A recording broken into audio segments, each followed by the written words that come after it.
Shalom Bapak Ibu Saudara yang dikasihi Tuhan. Puji Tuhan, kembali lagi hari ini kita akan merenungkan kebenaran firman Tuhan.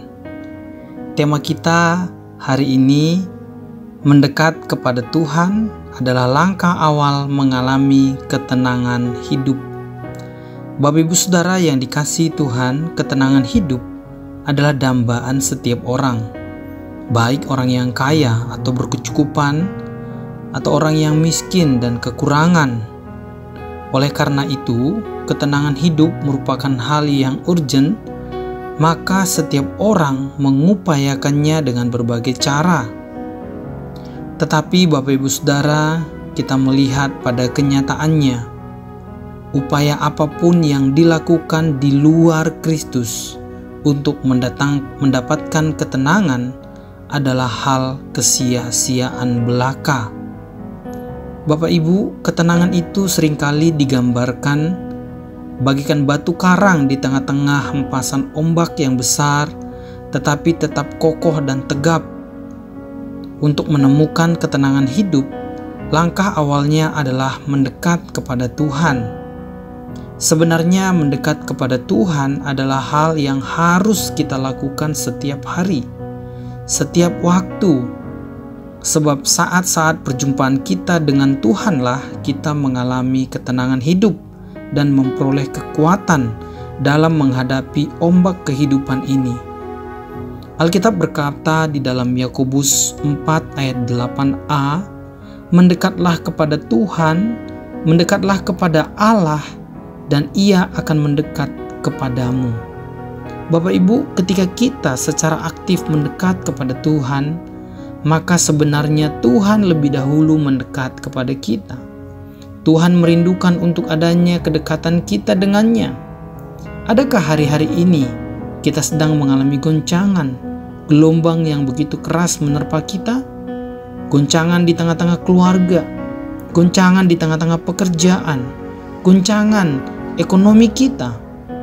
Saat ini kita belajar bahwa ketika kita datang kepada Tuhan, mendekat di dalam hadirat-Nya, kita akan memiliki kekuatan yang baru yang memampukan kita melewati berbagai goncangan hidup ini.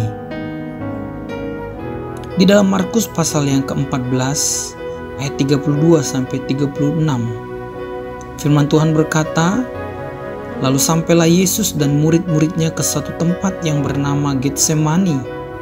Kata Yesus kepada murid-muridnya, duduklah di sini sementara aku berdoa. Dan Ia membawa Petrus, Yakobus, dan Yohanes sertanya. Ia sangat takut dan gentar. Lalu katanya kepada mereka, hatiku sangat sedih seperti mau mati rasanya. Tinggallah di sini dan berjaga-jagalah.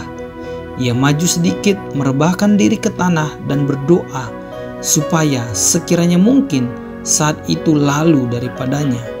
Katanya, ya Aba, ya Bapa, tidak ada yang mustahil bagimu. Ambillah cawan ini daripadaku, tetapi janganlah apa yang aku kehendaki, melainkan apa yang Engkau kehendaki. Bapak Ibu Saudara yang dikasihi Tuhan, kisah ini mengingatkan kita bagaimana Yesus mengalami goncangan di dalam jiwanya. Gelombang itu terasa sangat kuat menghantamnya. Tetapi saat-saat seperti itu, Yesus mengambil waktu untuk berdoa. Dia mendekat kepada Bapanya. Dia mengungkapkan semua pergumulan dan ketakutannya sebagai manusia. Dan Tuhan meneguhkan itu. Ketakutan itu diangkat dan dia bangkit dan menghadapi pergumulan itu dengan kekuatan yang baru. Bapak Ibu Saudara yang dikasihi Tuhan, demikian juga halnya kita. Saat-saat pergumulan itu, mari kita ambil waktu untuk datang dan mendekat kepada Tuhan. Maka ada kekuatan yang baru yang kita akan dapatkan. Mari mendekat menantikan pertolongan Tuhan. Sebab firman Tuhan berkata di dalam Yesaya 40 ayat 31, tetapi orang-orang yang menanti-nantikan Tuhan mendapat kekuatan baru. Mereka seumpama raja wali yang naik terbang dengan kekuatan sayapnya. Mereka berlari dan tidak menjadi lesu. mereka berjalan dan tidak menjadi lelah. Orang yang tenang bukanlah orang yang tidak ada masalah atau terhindar dari masalah.